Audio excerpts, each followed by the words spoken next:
In today's video, if it is possible that the conditions in our lives are ruled by a power within ourselves, how can we then take control of our mind while it's being driven in the wrong direction? Let's listen. Our difficulties are largely due to confused ideas and ignorance of our true interests. The great task is to discover the laws of nature to which we are to adjust ourselves. Clear thinking and moral insight are, therefore, of incalculable value. All processes, even those of thought, rest on solid foundations. The keener the sensibilities, the more acute the judgment, the more delicate the taste, the more refined the moral feelings, the more subtle the intelligence, the loftier the aspiration, the purer and more intense are the gratifications which existence yields. Hence, it is that the study of the best that has been thought in the world gives supreme pleasure. The powers, uses, and possibilities of the mind under the new interpretations are incomparably more wonderful than the most extravagant accomplishment or even dreams of material progress. Thought is energy. Active thought is active energy. Concentrated thought is a concentrated energy. Thought concentrated on a definite purpose becomes power. This is the power which is being used by those who do not believe in the virtue of poverty or the beauty of self-denial. They perceive that this is the talk of weaklings. The ability to receive and manifest this power depends on the ability to recognize the infinite energy ever dwelling in man, constantly creating and recreating his body and mind, and ready at any moment to manifest through him in any needful manner.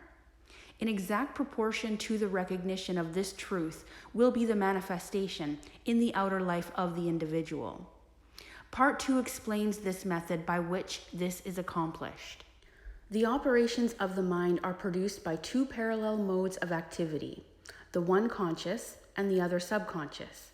Professor Davidson says, "He who thinks to illuminate the whole range of mental action by the light of his own consciousness is not unlike the one who should go about to illuminate the universe with a rushlight." The subconscious's logical processes are carried on with a certainty and regularity which would be impossible if there existed the possibility of error. Our mind is so designed that it prepares for us the most important foundations of cognition, whilst we have not the slightest apprehension of the modus operandi. The subconscious soul, like a benevolent stranger, works and makes provision for our benefit, pouring only the mature fruit into our lap. Thus, ultimate analysis of thought processes shows that the subconscious is the theater of the most important mental phenomena. It is through the subconscious that Shakespeare must have perceived without effort great truths which are hidden from the conscious mind of the student. That Phidias fashioned marble and bronze, that Raphael painted Madonnas, and Beethoven composed symphonies. Ease and perfection depend entirely upon the degree in which we cease to depend on the consciousness, playing the piano, skating, operating the typewriter. The skilled trades depend on their perfect execution, on the process of the subconscious mind. The marvel of playing a brilliant piece on the piano, while at the same time conducting a vigorous conversation, shows the greatness of our subconscious powers. We are all aware how dependent we are upon the subconscious, and the greater, the nobler, the more brilliant our thoughts are, the more it is obvious to ourselves that the origin lies beyond our ken. We find ourselves endowed with tact, instinct, sense of the beautiful in art, music, etc., or whose origin or dwelling place we are wholly unconscious. The value of the subconscious is enormous. It inspires us, it warns us, it furnishes us with names, facts, and scenes from the storehouse of memory. It directs our thoughts, tastes, and accomplishes tasks so intricate that no conscious mind, even if it had the power, has the capacity for. We can walk at will. We can raise the arm whenever we choose to do so. We can give our attention through eye or ear to any subject at pleasure. On the other hand, we cannot stop our heartbeats, nor the circulation of the blood, nor the growth of our stature, nor the formation of nerve and muscle tissue, nor the building of the bones, nor many other important vital processes. If we compare these two sets of action, the one decreed by the will of the moment, and the other proceeding in majestic, rhythmic course, subject to no vacillation, but constant at every moment, we stand in awe of the latter and ask to have the mystery explained. We see at once that these are the vital processes of our physical life, and we cannot avoid the interference that these all-important functions are designedly withdrawn from the domain of our outward will, with its variations and transitions, and placed under the direction of a permanent and dependable power within us. Of these two powers, the outward and changeable has been termed the conscious mind, or the objective mind, dealing with outward objects. The interior power is called the subconscious mind, or the subjective mind, and besides its work on the mental plane, it controls the regular functions which make physical life possible. It is necessary to have a clear understanding of their respective functions on the mental plane, as well as of certain other basic principles. Perceiving and operating through the five physical senses, the conscious mind deals with the impressions and objects of the outward life. It has the faculty of discrimination, carrying with it the responsibility of choice. It has the power of reasoning, whether inductive, deductive, analytical, or syllogistic. And this power may be developed to a high degree. It is the seat of the will, with all the energies that flow therefrom. Not only can it impress other minds, but it can direct the subconscious mind. In this way, the conscious mind becomes the responsible ruler and the guardian of the subconscious mind. It is this high function which can completely reverse conditions in your life. It is often true that conditions of fear, worry, poverty, disease, inharmony, and evils of all kinds dominate us by reason of false suggestion accepted by the unguarded subconscious mind.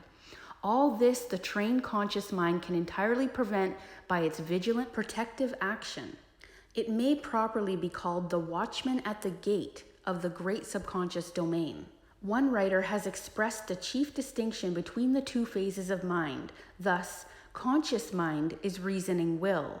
Subconscious mind is instinctive desire, the result of past reasoning will. The subconscious mind draws just and accurate inferences from premises furnished from outside sources. Where the premise is true, the subconscious mind reaches a faultless conclusion, but where the premise or suggestion is in error, the whole structure falls. The subconscious mind does not engage in the process of proving. It relies upon the conscious mind, the watchman at the gate, to guard it from making mistaken impressions.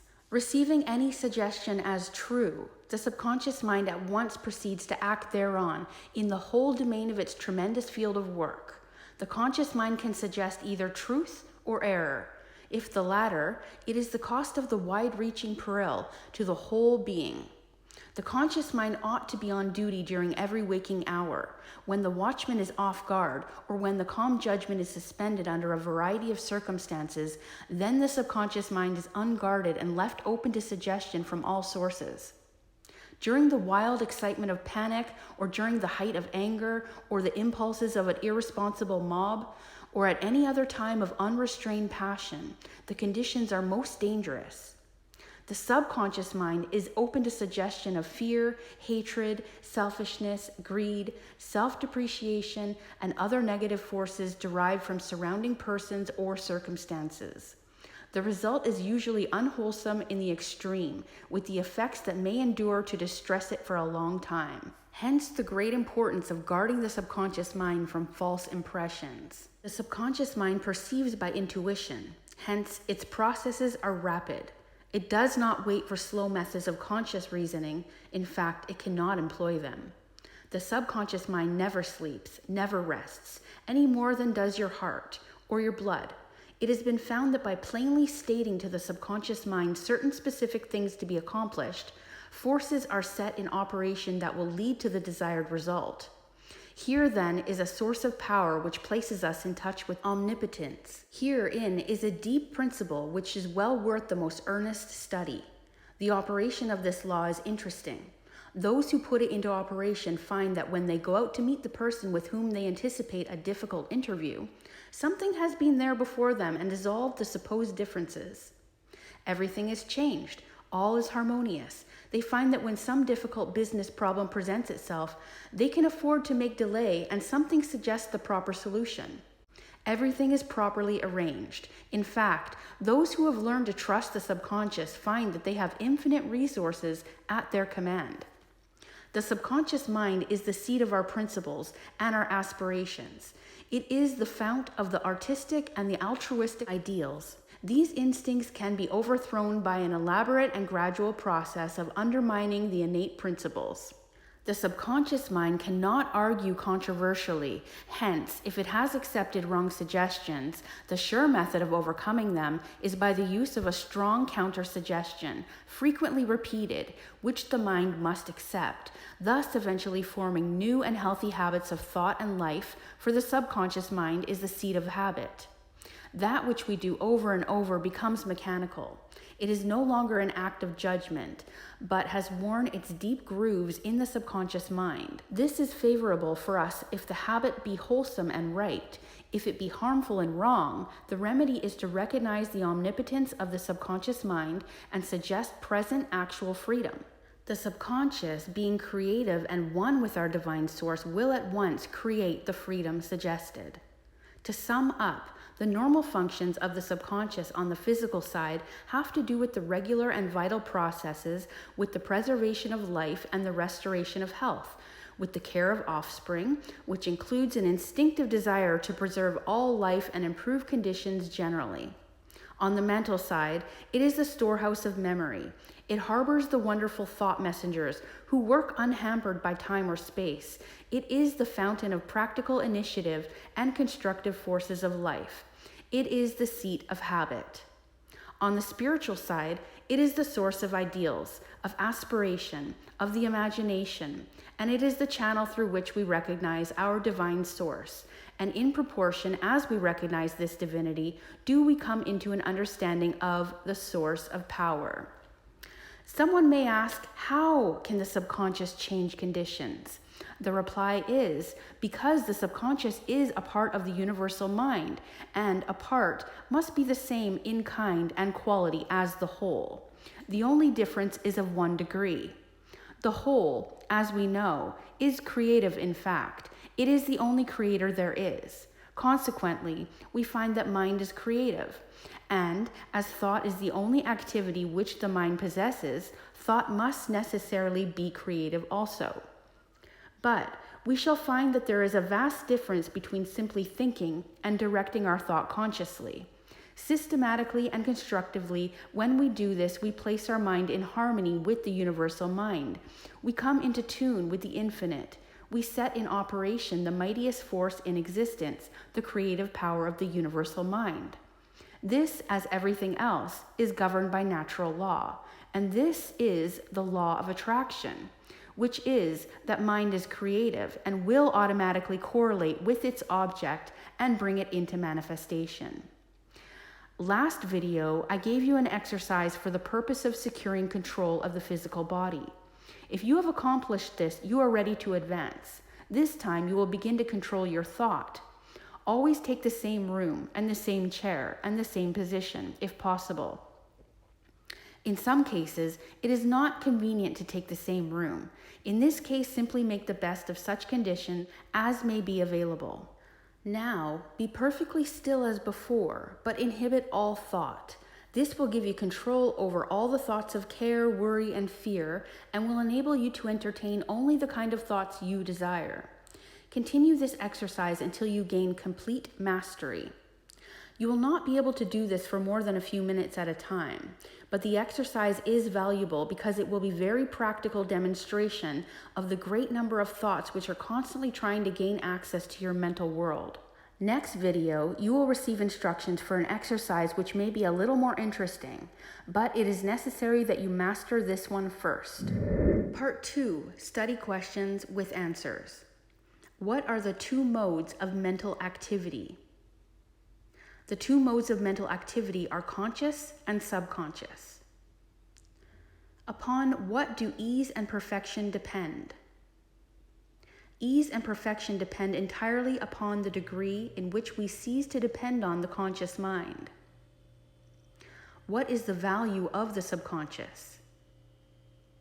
The value of the subconscious is enormous. It guides us, warns us, it controls the vital processes, and is the seat of memory. What are some of the functions of the conscious mind? The conscious mind has the faculty of discrimination, it has the power of reasoning, it is the seat of the will, and it may impress the subconscious. How has the distinction between the conscious and the subconscious been expressed? Conscious mind is reasoning will. Subconscious mind is instinctive desire, the result of past reasoning will. What method is necessary in order to impress the subconscious? Mentally state what is wanted to impress the subconscious. What will be the result? If the desire is in harmony with the forward movement of the great whole, forces will be set in motion which will bring about the result. What is the result of the operation of this law? Our environment reflects conditions corresponding to the predominant mental attitude which we entertain. What names have been given to this law? The law of attraction. How is the law stated? Thought is a creative energy and will automatically correlate with its object and bring it into manifestation. So, what do you think? Let me know in the comments if you agree or feel differently. And thanks for watching.